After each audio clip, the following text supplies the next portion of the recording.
गर्व महसूस होता होगा। देश के कोने कोने से आकर आपने 26 जनवरी की परेड में भी बेहतरीन प्रदर्शन किया है। आपकी इस मेहनत को पूरी दुनिया ने देखा है। हम देखते हैं दुनिया में जिन भी देशों में समाज जीवन में अनुशासन होता है, ऐसे देश सभी क्षेत्रों में अपना परचम लहराते हैं। और भारत में समाज जीवन में अनुशासन लाने की ये बहुत अहम भूमिका एनसीसी बखूबी निभा सकती है। और आप में भी ये संस्कार जीवन पर्यंत रहना चाहिए। एनसीसी के बाद भी अनुशासन की ये भावना आपके साथ रहनी चाहिए। इतना ही नहीं, आप अपने आसपास के लोगों को भी निरंतर इसके लिए प्रेरित करेंगे तो भारत का समाज इससे मजबूत होगा, देश मजबूत होगा। साथियों, दुनिया के सबसे बड़े यूनिफॉर्म यूथ ऑर्गेनाइजेशन के रूप में एनसीसी ने अपनी जो छवि बनाई है वो दिनों दिन और मजबूत होती जा रही है। और जब मैं आपके प्रयास देखता हूं तो मुझे बहुत खुशी मिलती है। आप पर भरोसा और मजबूत होता है। शौर्य और सेवा भाव भारतीय परंपरा को जहां बढ़ाया जा रहा है, वहां एनसीसी कैडेट नजर आता है। जहां संविधान के प्रति लोगों में जागरूकता पैदा करने का अभियान चल रहा है, वहां भी एनसीसी कैडेट्स दिखते हैं। पर्यावरण को लेकर कुछ अच्छा काम हो रहा है, जल संरक्षण या स्वच्छता से जुड़ा कोई अभियान हो, तो वहां एनसीसी के कैडेट जरूर नजर आते हैं। संकट के समय में आप सभी जिस अद्भुत तरीके से, संगठित तरीके से काम करते हैं, उसके उदाहरण बाकी जगह पर बहुत कम देखने को मिलते हैं। बाढ़ हो या दूसरी आपदा, बीते वर्ष एनसीसी के कैडेट्स ने मुश्किल में फंसे देशवासियों की राहत और बचाव में सहायता की है। कोरोना के इस पूरे कालखंड में लाखों लाख कैडेट्स ने देश भर में जिस प्रकार प्रशासन के साथ मिलकर, समाज के साथ मिलकर काम किया है, वो प्रशंसनीय है। हमारे संविधान में जिन नागरिक कर्तव्यों की बात कही गई है, जिनकी हमें से अपेक्षा की गई है, वो निभाना सभी का दायित्व है। हम सभी इसके साक्षी हैं कि जब सिविल सोसाइटी, स्थानीय नागरिक अपने कर्तव्यों पर बल देते हैं, तब बड़ी से बड़ी चुनौतियों को भी हल किया जा सकता है। जैसे आप भी भली भांति जानते हैं कि हमारे देश में एक समय में नक्सलवाद, माओवाद कितनी बड़ी समस्या थी। देश के सैकड़ों जिले इससे प्रभावित थे, लेकिन स्थानीय नागरिकों का कर्तव्य भाव और हमारे सुरक्षा बलों का शौर्य साथ आया तो नक्सलवाद की कमर टूटनी शुरू हो गई। अब देश के कुछ गिनती के जिलों में ही नक्सलवाद सिमट कर रह गया है। अब देश में न सिर्फ नक्सली हिंसा बहुत कम हुई है, लेकिन अनेकों युवा हिंसा का रास्ता छोड़कर विकास के कार्यों में जुड़ने लगे हैं। एक नागरिक के तौर पर अपने कर्तव्यों को प्राथमिकता देने का प्रभाव हमने इस कोरोना काल में भी देखा है। जब देश के लोग एकजुट हुए, अपना दायित्व निभाया, तो देश कोरोना का अच्छी तरह मुकाबला भी कर पाया।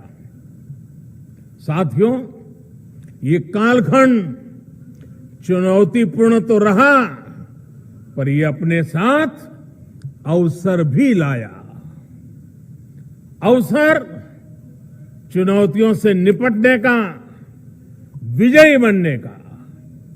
अवसर देश के लिए कुछ कर गुजरने का। अवसर देश की क्षमताएं बढ़ाने का। अवसर आत्मनिर्भर बनने का। अवसर साधारण से असाधारण, असाधारण से सर्वश्रेष्ठ बनने का। इन सब लक्ष्यों की प्राप्ति में भारत की युवा शक्ति की भूमिका और युवा शक्ति का योगदान सबसे महत्वपूर्ण है। आप सभी के भीतर भी मैं एक राष्ट्र सेवक के साथ ही एक राष्ट्र रक्षक भी देखता हूं। इसलिए सरकार ने विशेष प्रयास किया है कि एनसीसी की भूमिका उसका और विस्तार किए जाए। देश की सीमावर्ती और समुद्री किनारों की रक्षा और सुरक्षा से जुड़े नेटवर्क को सशक्त करने के लिए एनसीसी की भागीदारी को बढ़ाया जा रहा है। पिछले वर्ष 15 अगस्त को यह ऐलान किया गया था कि कोस्टल और बॉर्डर एरिया के करीब 250 जिलों में एनसीसी को नया दायित्व दिया जाएगा। इसके लिए लगभग 1 लाख एनसीसी कैडेट्स को आर्मी, नेवी और एयरफोर्स ट्रेन कर रही है। इसमें भी 1/3, 1/3 हमारी गर्ल्स कैडेट हैं। गर्ल्स कैडेट्स को ट्रेनिंग दी जा रही है। इन कैडेट्स का सिलेक्शन सभी स्कूलों और कॉलेजों, चाहे वो सरकारी हो, प्राइवेट हो, केंद्र के हो या राज्य सरकार के हो, सभी को इसमें शामिल किया जा रहा है। एनसीसी की ट्रेनिंग, उसकी क्षमताओं को भी सरकार तेजी से बढ़ा रही है। अब तक आपके पास सिर्फ एक फायरिंग सिमुलेटर होता था। इसे अब बढ़ाकर 98 किया जा रहा है। करीब करीब 100, कहां 1 और कहां 100। माइक्रो लाइट फ्लाइट सिमुलेटर, उसको भी 5 से बढ़ाकर 44 और रोविंग सिमुलेटर को 11 से बढ़ाकर 60 किया जा रहा है। ये आधुनिक सिमुलेटर एनसीसी ट्रेनिंग की क्वालिटी को और सुधारने में मदद करेंगे। साथियों, ये आयोजन अभी जिस ग्राउंड पर हो रहा है उसका नाम फील्ड मार्शल के.एम. करियप्पा जी के नाम पर है। वो भी आपके लिए बड़ी प्रेरणा है। करियप्पा जी का जीवन शौर्य की अनेक गाथाओं से भरा हुआ है। 1947 में उनके रणनीतिक कौशल की वजह से भारत को युद्ध में निर्णायक बढ़त मिली थी। आज फील्ड मार्शल के.एम. करियप्पा जी की जन्म जयंती है। मैं सभी देशवासियों की तरफ से, आप एनसीसी के कैडेट्स की तरफ से उन्हें आदरपूर्वक श्रद्धांजलि अर्पित करता हूं। आप में से भी अनेक साथियों की ये प्रबल इच्छा होगी कि आप भारत की डिफेंस फोर्सेस का हिस्सा बने। आप सभी में वो सामर्थ्य भी है और सरकार आपके लिए अवसर भी बढ़ा रही है। विशेष रूप से गर्ल्स कैडेट्स को मैं आग्रह से कहूंगा कि आपके लिए अब ये अवसर, अनेक अवसर आपका इंतजार कर रहे हैं। मैं अपने सामने भी देख पा रहा हूं और आंकड़े भी बताते हैं कि बीते वर्षों में एनसीसी में गर्ल्स कैडेट्स में करीब करीब 35% की बढ़ोतरी हुई है। अब हमारी फोर्सेस के हर फ्रंट को आपके लिए खोला जा रहा है। भारत की वीर बेटियां हर मोर्चे पर शत्रु से लोहा लेने के लिए आज भी मोर्चे पर डटी हुई है। आपके शौर्य की देश को जरूरत है और नई बुलंदी आपका इंतजार कर रही है।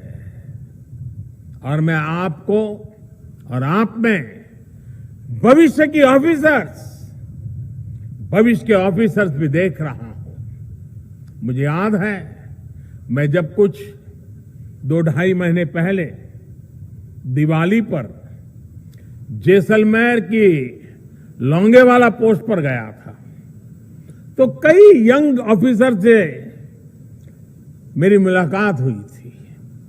देश की रक्षा के लिए उनका जज्बा, उनका हौसला, उनके चेहरे पर दिख रही अदम्य इच्छा शक्ति मैं कभी भूल नहीं सकता हूं।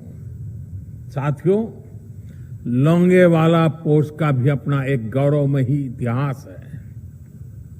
सन 71 के युद्ध में लोंगेवाला में हमारे वीर जाबाजों ने निर्णायक विजय प्राप्त की थी।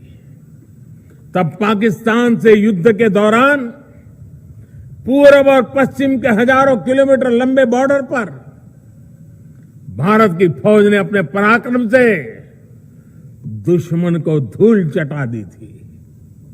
उस युद्ध में पाकिस्तान के हजारों सैनिकों ने भारत के जांबाजों के सामने सरेंडर कर दिया था।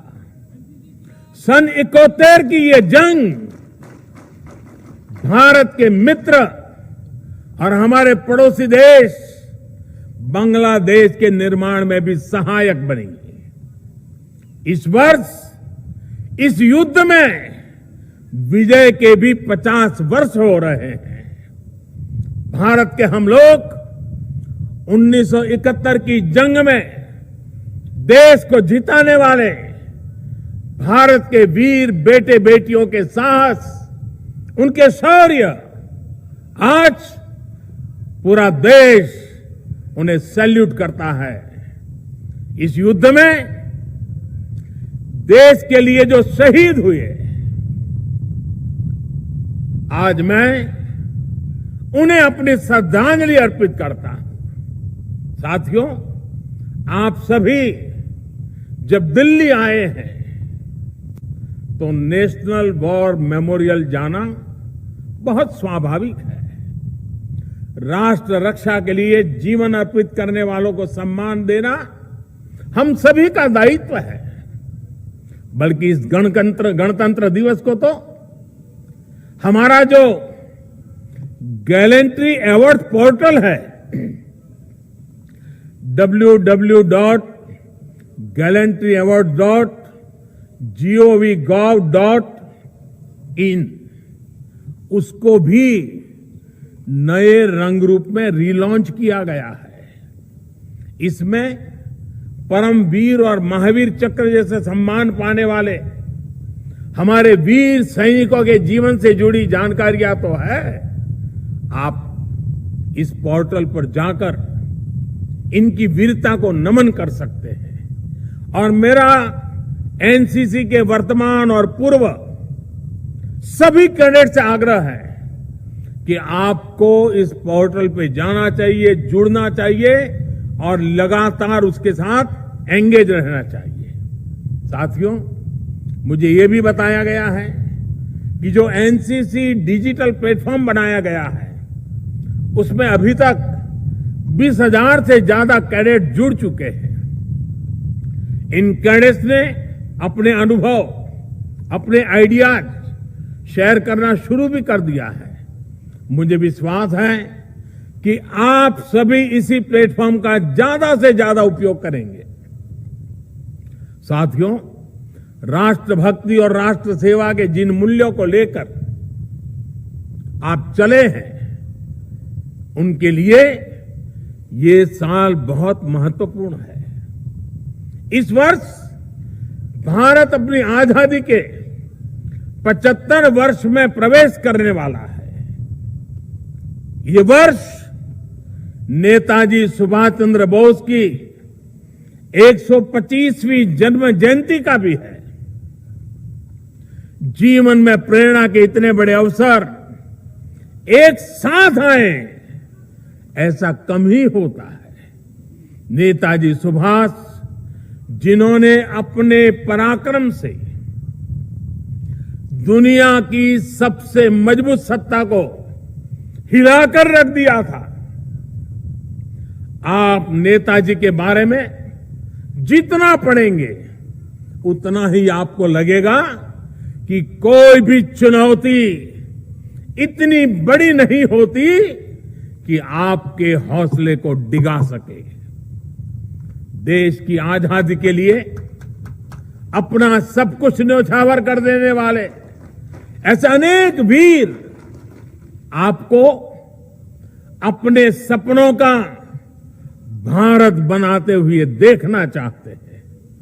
और आपके जीवन के अगले 25-26 साल बहुत महत्वपूर्ण है। ये 25-26 साल भारत के लिए भी उतने ही अहम है। वर्ष 2047 में जब देश अपनी स्वतंत्रता के 100 वर्ष पूरे करेगा, तब आपके आज के प्रयास भारत की इस यात्रा को मजबूती देंगे। यानी ये वर्ष एक कैडेट के रूप में और नागरिक के रूप में भी नए संकल्प लेने का वर्ष है। देश के लिए संकल्प लेने का वर्ष है। देश के लिए नए सपने लेकर के चल पड़ने का वर्ष है। बीते साल बड़े बड़े संकटों का जिस सामूहिक शक्ति से एक राष्ट्र, एक मन से हमने सामना किया, उसी भावना को हमें और सशक्त करना है। हमें देश की अर्थव्यवस्था पर इस महामारी के जो दुष्प्रभाव पड़े हैं, उसको भी पूरी तरह नेस्त नाबूद करना है। और आत्मनिर्भर भारत के संकल्प को भी हमें पूरा करके दिखाना है। साथियों, बीते साल भारत ने दिखाया है कि वायरस हो या बॉर्डर की चुनौती, भारत अपनी रक्षा के लिए पूरी मजबूती से हर कदम उठाने में सक्षम है। वैक्सीन का सुरक्षा कवच हो या फिर भारत को चुनौती देने वालों के इरादों को आधुनिक मिसाइल से ध्वस्त करना, भारत हर मोर्चे पर समर्थ है। आज हम वैक्सीन के मामले में भी आत्मनिर्भर है और अपनी सेना के आधुनिकीकरण के लिए उतनी ही तेजी के से प्रयास कर रहे हैं। भारत की सभी सेनाएं सर्वश्रेष्ठ हो, इसके लिए हर कदम उठाए जा रहे हैं। आज भारत के पास दुनिया की बेहतरीन वॉर मशीन्स हैं। आपने आज मीडिया में भी देखा होगा, कल ही भारत में फ्रांस से 3 और रफाल फाइटर प्लेन आए हैं। भारत के इन फाइटर प्लेन से मिड एयर ही रिफ्यूलिंग हुई है और ये रिफ्यूलिंग भारत के मित्र यूनाइटेड अरब अमीरात ने की है और इसमें ग्रीस और सऊदी अरब ने सहयोग किया है। ये भारत के खाड़ी देशों के साथ मजबूत होते संबंधों की एक तस्वीर भी है। साथियों, अपनी सेनाओं की ज्यादातर जरूरतों को भारत में ही पूरा किया जा सके, इसके लिए भी सरकार द्वारा बड़े फैसले लिए गए हैं। 100 से ज्यादा सुरक्षा से जुड़े सामानों की विदेशों से खरीद को बंद कर उनको भारत में ही तैयार किया जा रहा है। अब भारत का अपना तेजस फाइटर, हमारा तेजस फाइटर प्लेन समंदर से लेकर आसमान तक अपना तेज फैला रहा है। हाल में वायुसेना के लिए 80 से ज्यादा तेजस का ऑर्डर भी दिया गया है। इतना ही नहीं, आर्टिफिशियल इंटेलिजेंस आधारित वॉरफेयर में भी भारत किसी से पीछे ना रहे, इसके लिए हर जरूरी R&D पर फोकस किया जा रहा है। वो दिन दूर नहीं जब भारत डिफेंस इक्विपमेंट के बड़े मार्केट के बजाय एक बड़े प्रोड्यूसर के रूप में जाना जाएगा।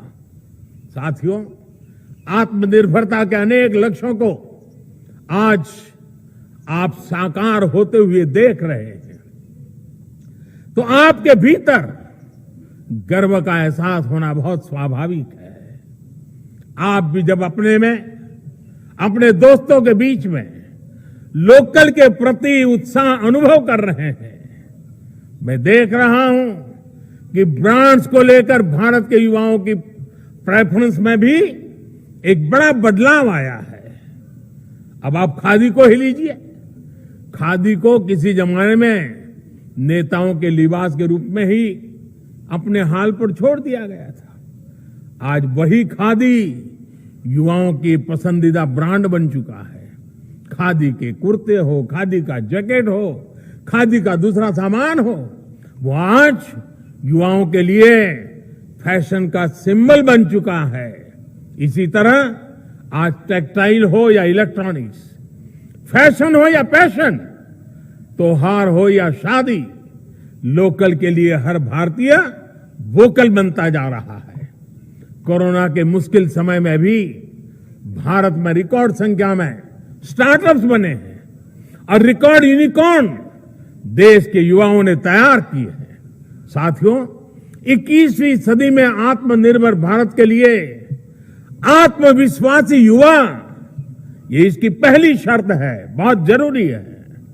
ये आत्मविश्वास फिटनेस से बढ़ता है, एजुकेशन से बढ़ता है, स्किल और उचित अवसरों से आता है। आज सरकार देश के युवाओं के लिए जरूरी इन्हीं पहलुओं पर काम कर रही है और इसके लिए सिस्टम में हमें हर जरूरी रिफॉर्म्स भी किए जा रहे हैं। हजारों अटल टिंकरिंग लैब से लेकर के बड़े आधुनिक शिक्षा संस्थान तक, स्किल इंडिया मिशन से लेकर मुद्रा जैसी योजनाओं तक सरकार हर दिशा में प्रयास कर रही है।